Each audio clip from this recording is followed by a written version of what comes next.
Is the LEGO The Marvels set as big a flop as the film? Let's find out. Hello everybody, the Brickologist here, bringing you another LEGO Marvel superhero set review today from Marvel Studios' The Marvels. That's a lot of Marvel. This is set number 76232, the Hoopty. This set retails for about $90 US. I'll talk a lot more about this price at the end of the video. Contains 420 pieces. Insert your Blaze It jokes right here. And here is a front look at your box. I do like the box art quite a bit, and the fantastic artwork continues onto the back of the box as well. This set includes one of those super ugly LEGO instruction manuals for the modern age that has 117 pages of building and has absolutely no advertisements inside this entire booklet. This set includes 3 minifigures, 3 kittens, and 1 Hoopty. Let's look at those figures here first. The first minifigure included with this set here is Captain Marvel, aka Carol Danvers, played by Brie Larson in the film, who has a pretty good torso print and pretty much nothing else going for her. The face print, basic. The hairpiece, basic. No detail on the arms nor legs. The double-sided face, basic. The back print, pretty good. So overall, it's just kind of an average figure of an average character. Sorry, Captain Marvel fans. Monica Rambeau, also known as Photon, although she's never actually explicitly called that in the movie, is included here, and this is the second iteration of her in LEGO minifigure form. The first one came with the Marvel CMF Series 1 from 2021. This figure is much worse than that version, but does retain the absolutely fantastic looking hairpiece. The torso print is good, but yet again, just no detail on the legs nor the arms. Double-sided face is fine, back print is good, so a little bit better than Captain Marvel, but still not great. I saved the best minifigure for last. This is Kamala Khan, aka Miss Marvel, played by the amazing and adorable Iman Vellani in the film and her own show. Now, unfortunately, we don't have a version of her from the Miss Marvel Disney Plus series, and I actually think that costume is a bit better than this one. However, this is still a really good representation of Kamala from the MCU, and the torso print looks great, and there is a leg print here, which looks absolutely fantastic, and she has a great unique face print. I think the hairpiece works well for her. The back print is nice, double-sided face is nice. However, no face mask. That would have been a nice thing to include on the face print, but other than that, a pretty successful Kamala Khan figure. You also get 3 Florkins, which are basically just cats. They are very cute. I love the 2 kitten pieces in white and gray. Those look fantastic. And Goose, who we did get as a LEGO figure in the original Captain Marvel set back in 2019, is a great inclusion here as well. I'm never going to complain about more LEGO kitten pieces. They include the Power Blast parts pack for the minifigures in this set, and I think the orange color works fine to represent Carol Danvers' powers. However, Monica Rambeau's are kind of this light white color, and then Kamala Khan's are more purplish, and they look completely off for those 2 figures. LEGO, get your act together and give us different colors for these Power Blasts. Moving on to the build itself, I can't remember them ever actually saying the name the Hoopty out loud in the film. Additionally, I'm having trouble finding some images of the actual ship from the movie. Obviously, The Marvels is not on Disney Plus yet, so I can't really compare this to anything. However, from a memory of actually seeing the film, this looks fairly accurate to the in-universe design. Maybe could have been a little bit thinner towards the front, but besides that, it looks pretty much like the actual vehicle. Now, this is a big gray spaceship, which I complain about a lot in my LEGO Star Wars reviews. However, the accent colors here of sand blue, dark red, and especially transparent orange really make this thing pop and stand out amongst the pack, so that is a humongous plus. Another plus for me is a lot of the round shaping. This kind of bulbous shape really works to me, and I quite like it, and I think LEGO shaped this vehicle up pretty well. These angles here all look fairly solid. Now, I don't love how this kind of juts out like so, and also there is a little bit of a gap right here, and some of the angles right here are kind of messy, but for the most part, the shaping of all these parts here flow pretty well together, and it looks nice. These little wings here are a little bit too skinny and skimpy for me, not a big fan of that design, but I like the transitions towards the front, and having more windows right here along with the back really adds a lot of flair to this build. The engines of this vehicle feature two of the better designs in this set. I actually like this quite a bit, and at the back here you can see these angled engines that look quite nice, and I love using these teeth pieces here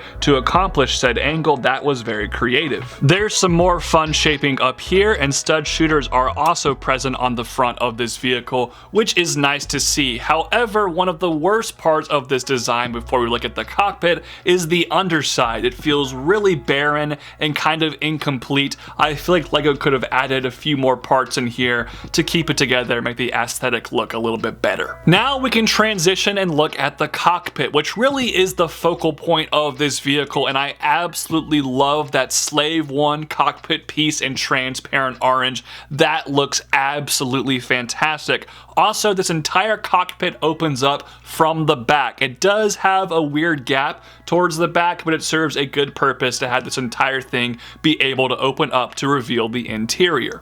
As a LEGO Star Wars fan, I'm pretty used to my giant LEGO Star Wars spaceships having very little interior detail, so I was expecting the same thing here. However, that is not the case whatsoever with the Hoopty. There is so much room and so many little details inside this vehicle, which is fantastic. Starting off at the cockpit area, there are 3 seats where you can put all 3 of your Marvels, which is just great, and there are lots of controls. You have 2 joysticks.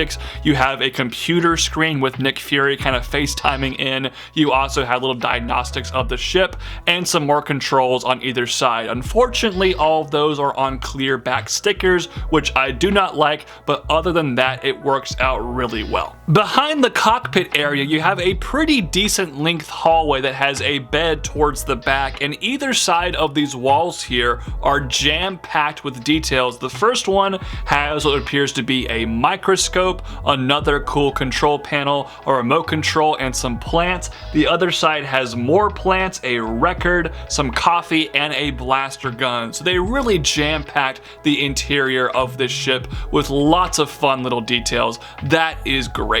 The movie The Marvels is the biggest flop in the history of the MCU. I personally don't think it is the worst MCU movie, however, it definitely is bottom tier for the franchise. But in terms of gross at the box office, it's the least successful movie Marvel Studios has ever made. And unfortunately, I think this LEGO set is going to flop along with it, because the set has been out for less than 2 months now and is already on mega clearance. So yeah, in that regard, I think the set is a flop. And obviously, I need to address the massive elephant in the room that is the price of this set.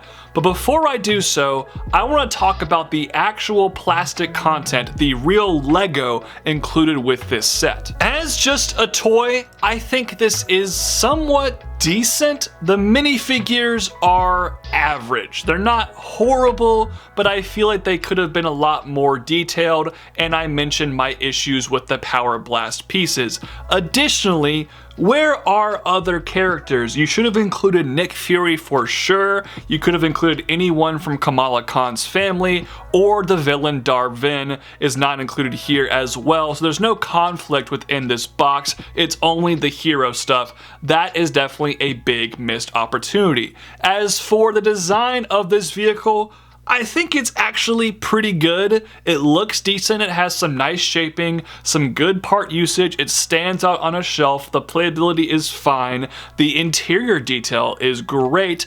Overall, I think it's a halfway decent, a good, not great LEGO build. But now let's transition and talk about the value. $89.99. That is the retail price of this set here in the United States of America, and it contains 420 pieces. Doing some quick math off the top of my head, that would make the price to part ratio of this set over 20 cents per piece. And for those of you who are unaware, the golden ratio for price to part ratio for Lego is around 10 cents per piece. So we are more than double that. Now look, price to part is not the end all be all when it comes to value of a Lego set. Sometimes a Lego set might have a ton of pieces, but they're all 1x1 studs, meaning the piece count is higher, but the build is relatively small, or vice versa, you might have a bunch of gigantic pieces, but not that many of them, meaning the build is big, but the piece count is relatively small. I think you guys are catching my drift. Look, there are some big pieces included with this set, especially that big cockpit part. I understand that. And honestly, I think Lego could have charged around $50 for this set, and I would not have complained. However, $90 is asinine. I am shocked at how bad that price is. To demonstrate how bad the price of this set is, here are a couple of comparisons to recent Marvel superhero sets. Next to this set right here is the Domo from Eternals, which came out 2 years ago in 2021. The Domo was also $90 and had over 1,000 pieces, and not pictured here are the 2 side builds it came with, not to mention the set had 6 minifigures as opposed to the 3 of this set. The build is way bigger, way more detailed, has way more printed parts, no comparison there. However, inflation has been going crazy here recently, so here is this set compared to another Marvel superhero set from 2023. This is the new Guardians ship from Guardians of the Galaxy Volume 3, which is only $10 more than this set at $100 US, has over 1,100 pieces, and there is no size comparison at all, and that set even had more minifigures with 5. It is just wild to me how this doesn't even remotely compare to other recent sets from the same theme. Look, I want to be fair in my assessment of this set, but the price is so unfathomably horrible that it's kind of hard to be objective here. Honestly, I don't think the actual Lego product included here is that horrible. It's by no means great, but I have to give some credit where credit is due. But whoever at Lego decided this set was going to be $90 should be fired and should be ostracized from the Lego community. It's one of the worst prices in the history of the entire company and completely ruins any potential recommendation I could have had for this set, which is why it's going to get an abysmal rating of 4 out of 10. Those are just my thoughts though. Love to hear yours in the comment section down below. Also, while you're at it, please like this video, share the video with friends, subscribe to this channel, hit that bell for notifications on new Lego review content. Thank you all so much for watching today's video. Check out the description to find me on social media. This has been the Brickologist signing off. Peace out. God bless. Bye-bye.